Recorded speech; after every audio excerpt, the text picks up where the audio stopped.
Hi, this is Paritosh and you watching I speak about money. अगर आप international funds और gold in दोनों में से किसी भी कैटेगरी में अगर आप इन्वेस्टमेंट कर रहे हो, निवेश कर रहे हो, तो आपका टैक्सेशन कैसे लगेगा, आज हम इस वीडियो में यही जानने की कोशिश करेंगे। तो सबसे पहले बात करेंगे इंटरनेशनल फंड्स के बारे में। International funds, sir when you bye foreign funds, when you bye international funds, fund managers bye foreign equities. अब इंटरनेशनल फंड्स के स्ट्रक्चर काफ़ी तरीके के हो सकते हैं, कुछ फंड ऑफ फंड होंगे, कुछ डायरेक्टली ग्लोबल इक्विटीज में लगाए। And why we invest our money in international funds, because we want geographical diversification and we want to take advantage of rupee depreciation. इसमें मैंने एक अलग से सेपरेट वीडियो बनाई हुई है जहां मैंने आपको बताया कि लॉन्ग टर्म ट्रेंड में डॉलर हमेशा स्ट्रॉन्ग रहा है because it enjoys the benefit of reserve currency. So if you invest your money in international funds, so it will be treated that in the eyes of law, in the eyes of taxman, it will be treated same as that of debt funds। यानी international funds पे आप कुछ भी profit कमा रहे हो, कुछ भी मुनाफा कमा रहे हो, आपका टैक्स ट्रीटमेंट सेम होगा जैसा आपका डेट फंड्स में होता है।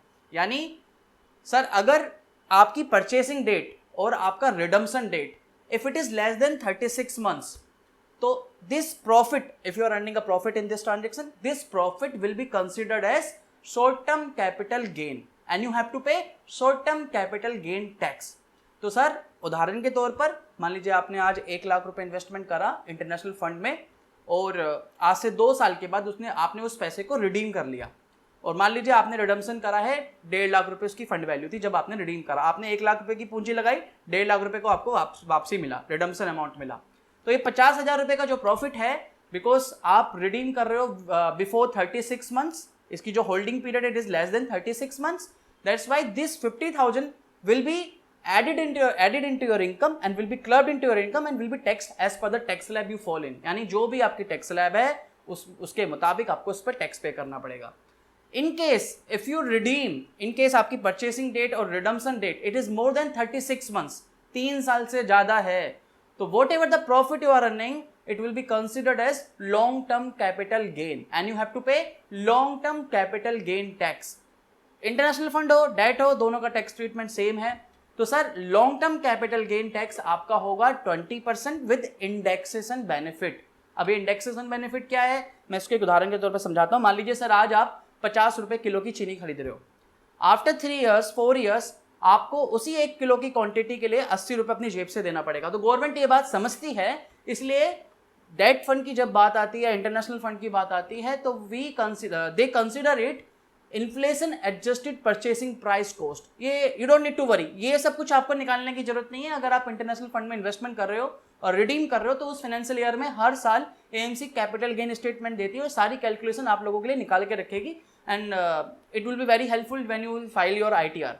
तो आपको ये सब कैलकुलेशन करने की जरूरत नहीं है। हालांकि क्या होता है कि गवर्नमेंट हर साल एक इन्फ्लेशन इंडेक्स का एक इंडेक्स निकाल के रखती है, इंडेक्स रिलीज करती है और उसके मुताबिक आपकी इंडेक्सेशन कॉस्ट कंसीडर होती है। तो सर इंटरनेशनल फंड में अगर आप 3 साल के बाद बेच रहे हो तो आपको 20% टैक्स देना होता है आपके प्रॉफिट पे विद इंडेक्सेशन कॉस्ट। तो उदाहरण, सर मान लीजिए आपने आज 1 लाख रुपए इन्वेस्टमेंट करा, 5 साल के बाद आपने उसकी 1,80,000 रुपए वैल्यू है, लेकिन गवर्नमेंट बोल रही है उनके कैलकुलेशन के हिसाब से या इनके इंडेक्सेशन कॉस्ट के मुताबिक इन्फ्लेशन, बिकॉज ऑफ इन्फ्लेशन इस 1 लाख रुपए की वैल्यू आज से 5 साल के बाद 1 लाख नहीं रहने वाली, इसकी परचेसिंग वैल्यू 1,20,000 हो जाएगी। तो अब जब आप 1,80,000 रुपए का आपका फंड वैल्यू है, तो यानी आप 80,000 रुपए के प्रॉफिट में हो, तो वो 80,000 रुपए प्रॉफिट कंसीडर नहीं होगा आपकी टैक्स कैलकुलेशन में, सिर्फ 60,000 कंसीडर होगा। अगर इस 1 लाख रुपए की वैल्यू 1,20,000 रुपए हो गई है 5 years के बाद जब आप रिडीम कर रहे हो और आपकी फंड वैल्यू थी 1,80,000 रुपए, तो जो 60,000 है 1,80,000 माइनस 1,60,000 यानी 60,000, 1 लाख माइनस 20, 60,000, उस 60,000 रुपीज पर आपको 20% टैक्स देना होगा। तो रूल सिंपल है सर, अगर 3 साल से पहले रिडीम कर रहे हो तो जितना भी आप प्रॉफिट कमाओगे वो आपकी इनकम में क्लब होगा और आपकी टैक्स के मुताबिक, आपकी टैक्स स्लैब के मुताबिक आपको उस पर टैक्स पे करना होगा। 3 साल के बाद आपका होल्डिंग पीरियड है, 3 साल से ज्यादा का आपका होल्डिंग पीरियड है, परचेसिंग डेट और रिडम्पशन डेट का जो डिफरेंस है it is more than 36 months, तो sir this is long term capital gain and you have to pay 20% tax with indexation benefit. Indexation का पूरा एक्सप्लेनेशन, डेफिनेशन नीचे description में लिंक दे दूंगा सो दैट आप लोगों को ये समझने में आसानी हो, आप नोट करके रख सको। तो सर अब दूसरा ऑप्शन आता है गोल्ड का। Sir gold you can buy in different forms, आपके पास बहुत सारे ऑप्शंस अवेलेबल है। You have an option of digital gold, आप डिजिटल गोल्ड खरीद सकते हो, काफ़ी सारे मोबाइल वॉलेट्स आ चुके हैं. You can by physical gold directly. अगर आपको ज्वेलरी खरीदनी है, कॉइन बार खरीदने हैं, कॉइन खरीदने हैं, बार गोल्ड बार खरीदनी है, तो आपके पास ऑप्शंस है. इवन आप you can by mutual funds, gold mutual fund जो डायरेक्टली गोल्ड में इन्वेस्टमेंट करते हैं, गोल्ड के ETFs में थ्रू इन्वेस्ट करते हैं. You have an option of SGB, sovereign gold bonds. अब कोई भी फॉर्म रहने दीजिए, किसी भी फॉर्म में रहने दीजिए, टैक्स ट्रीटमेंट सेम होगा जैसा डेट में. चाहे आप फिजिकल गोल्ड लीजिए, चाहे डिजिटल गोल्ड लीजिए, चाहे SGB ले लीजिए, सॉवरेन गोल्ड बॉन्ड लीजिए, चाहे आप गोल्ड फंड ले लीजिए, टैक्स ट्रीटमेंट सेम है. सर अगर आपकी परचेसिंग डेट और redemption date it is less than 36 months और whatever the capital gain, gold के प्राइसेस पर कोई भी आपका एप्रिसिएशन होता है और वो मुनाफा हो रहा है आपको, it will be considered as short term capital gain and you have to pay short term capital gain tax. वो आपकी इनकम में क्लब हो जाएगा और आपकी टैक्स स्लैब के मुताबिक आपको उस पर टैक्स पे करना होगा. If you are redeeming after 36 months, आपका जो होल्डिंग पीरियड है it is more than 36 months, तो you have to pay long term capital gain tax and long term capital gain tax is 20% with indexation benefit. जो same international fund और gold का taxation same है, सिर्फ थोड़ा बहुत difference है. थोड़ा बहुत डिफरेंस किस में है? सोवरेन गोल्ड बॉन्ड का अगर मान लीजिए एग्जांपल, सोवरेन गोल्ड बॉन्ड में basically you get 2.5% interest every year. This is fixed as per the tax law, as per the income tax. This 2.5% is the interest income. जैसे आपका bank interest income मिलता है and that income is clubbed into your income as per the tax slab, you have to pay tax on this income. Same जो भी sovereign gold bond में आप 2.5% हर साल आपको मिल रहा है, वो आपकी ऐसा interest income from other sources आपकी टैक्स स्लैब में ऐड होगा और उसके मुताबिक आपको टैक्स पे करना होगा.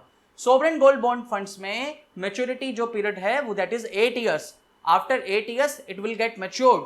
तो जो भी मैच्योरिटी का अमाउंट होगा, जो भी मैच्योरिटी के अमाउंट पर, बिकॉज प्रिवेलिंग गोल्ड रेट के बेसिस पर आपका मैच्योरिटी अमाउंट तय होगा, तो जो भी मैच्योरिटी अमाउंट पर कैपिटल गेन आपका जनरेट होगा, this is tax exempted. Why the government has given this offer? Because they want ki people buy not physical gold, they buy gold bonds.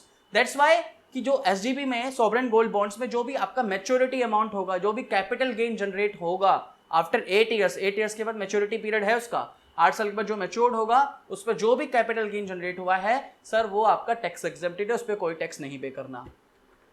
लेकिन जो भी इंटरेस्ट इनकम है 2.5% आपको मिल रही है, दिस इज टैक्सेबल. इसी के साथ में मैं बता दूं sir, you get the option of pre mature. After 5 years you can redeem your money from sovereign gold bond funds. 5 साल के बाद वो लॉक इन फैसिलिटी आपकी कंप्लीट हो जाएगी, लॉक इन के बाद अपना रिडीम कर सकते हो. तो sir if you redeem before 8 years in sovereign gold bonds, after the lock in अगर आप रिडम्पशन करते हो, तो दिस प्रॉफिट जो भी कैपिटल गेन जनरेट होगा सोवरेन गोल्ड बॉन्ड में से, this will be considered as long term capital gain and you have to pay long term capital gain tax with 20% with indexation benefit. In case क्योंकि sovereign gold bond आपका stock market में भी listed है, आप उसे वहां से भी रिडीम कर सकते हो. अगर हालांकि लिक्विडिटी कम रहती है, यूजर्स कम होंगे, लेकिन आप सेकेंडरी मार्केट में भी सेल कर सकते हो. अगर आप उसे 3 साल से पहले रिडीम कर लेते हो और जो भी कैपिटल गेन या प्रॉफिट आपको मिल रहा है इस ट्रांजेक्शन में, अगर सेकेंडरी मार्केट में आप सोवरेन गोल्ड बॉन्ड्स को सेल कर पा रहे हो, वो आपकी इनकम में क्लब हो जाएगा और आपको अपनी टैक्स स्लैब के मुताबिक आपको टैक्स पे करना पड़ेगा. तो इन दोनों में सिर्फ सिंपल एक कॉन्सेप्ट समझ लीजिए टैक्सेशन समझने के लिए, चाहे इंटरनेशनल हो चाहे गोल्ड हो. सर अगर 3 साल से पहले आपकी होल्डिंग पीरियड है, आपका परचेसिंग डेट, रिडम्पशन डेट, इनका अगर this period is less than 36 month, तो this whatever the profit you are earning, this will be considered as short term capital gain and you have this income will be added into your income and as per the tax slab you have to pay tax, जो भी आपका tax slab है. अगर if it is more than 36 months purchasing date or redemption date, it is more than 36 months, so this income will be considered as long term capital gain and you have to pay 20% tax with indexation benefit. International funds में आपको with indexation benefit, दोनों में, international और gold दोनों में with indexation benefit.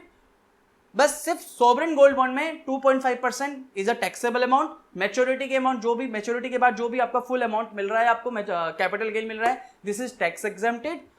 5 साल के बाद जो रिडीम कर रहे हो वो sovereign gold bond funds, it will be जो भी कैपिटल गेन है, it will be treated as long term capital gain and you have to pay tax 20%. तो सिंपल 3 रूल है, short term capital gain if it is less than 36 months, if it is more than 36 months long term capital gain, यही आपको याद रखना है।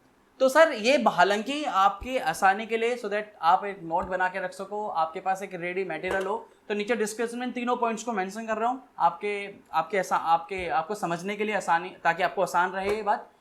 पर आज इस वीडियो बनाने का मोटिव यही था कि आपको इंटरनेशनल, क्योंकि काफ़ी लोगों ने क्वेरी की थी कि इंटरनेशनल फंड और गोल्ड फंड में टैक्सेशन कैसे लगेगा, तो उसके लिए मैंने वीडियो बनाई है।